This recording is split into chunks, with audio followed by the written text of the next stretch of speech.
ये वीडियो मैं तुम्हारे लिए ही शूट कर रहा हूँ क्योंकि मुझे पता चला है कि तुम लेजी फील कर रहे हो, तुम डिस्ट्रैक्टेड फील कर रहे हो, तुमको अपना कर्म करने का मन नहीं कर रहा है। शायद तुम रील स्क्रॉल करते रहे हो, शायद तुम शॉर्ट स्क्रॉल करते रहे हो, शायद तुम्हारा ब्रेन रॉट हो चुका है और तुम अपने आप को मिरर में देख के अफसोस कर रहे हो कि यार मैं ऐसा कैसे बन गया। ये लाइफ तो मैंने कभी इमेजिन भी नहीं की थी कि मैं जीना चाहूंगा, बट ये देखो आज मैं अपने आप को एक फेलियर बुला रहा हूँ। तो आगे का पूरा ऑडियो नोट बहुत ही ध्यान से सुनना। तो ऐसा करो, स्ट्रेट अप होके बैठो, गहरी सांसें लो, हेडफोन्स कान में लगाओ और आगे एक एक वर्ड ध्यान से सुनो। इसको सुनते वक्त मन में सवाल आएंगे, बहुत सारे आर्ग्यूमेंट्स आएंगे, उनको दबा के रखना। बस सुनना इस ऑडियो में जो मैसेज है तुम्हारे लिए। अगर तुम ध्यान से देखो तो जैसे जैसे टाइम बीतता है हम ह्यूमंस के लिए, ह्यूमन काइंड के लिए चीजें और आसान होती जा रही है, और अगर तुम और ध्यान से देखो तो ह्यूमंस और वीक होते जा रहे हैं। अगर तुम महाभारत के एरा में जाओ तो उस टाइम पे people of your and my age were extremely smart, intelligent,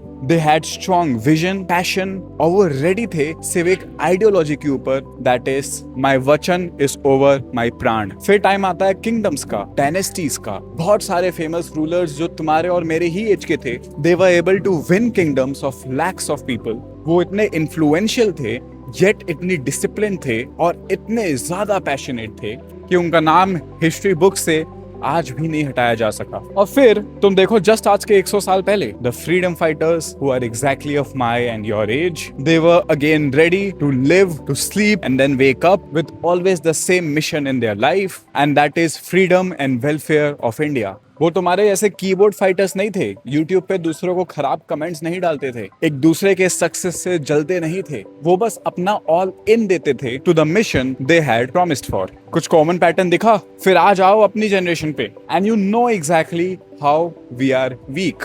physically तो छोड़ो, but mentally, emotionally, we are the weakest humans in the lineage of humankind. And this dead crowd is always looking for a ruler whose actions prove their mission. क्योंकि आज के generation में almost no one has a mission, no one has some passion. तुम अपने आप को वादा करते हो, तुम पूरी दुनिया को वादा करते हो और फिर बेड पे लेट के शॉर्ट्स देखते रहते हो।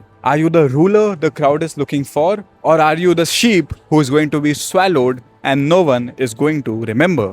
और एक और बात है यार, तुम अब यहाँ से 60-70 साल ही जीने वाले हो। Our lifespan is pretty short, and while I'm on the deathbed, I would truly want to see and remember my life कि मैंने 16 साल तक बहुत मस्ती की, 18 साल तक मैंने अपने देश का सबसे टफेस्ट एग्जाम क्रैक किया, 22 साल तक मैं बेस्ट कॉलेज में था, मैंने बहुत जगहें एक्सप्लोर की, बहुत बढ़िया दोस्त बनाए, बहुत मेमोरीज बनाई, बिजनेस बिल्ड किए जो मास के लिए काम आया, and my life became valuable as a whole. By the time I was 30, the world knew me, and all of this was because I never accepted this fact that I am lazy. पहले हर कोई smart था, सबके पास बहुत time था, सबके पास potential था यार लड़ने का, तो उनका रूलर बनना मुश्किल था। बट आज, given that the population is dead and passionless, with just raw actions every single day and the identity that I am the best, you will become someone who the world will respect, India would admire, the society will love,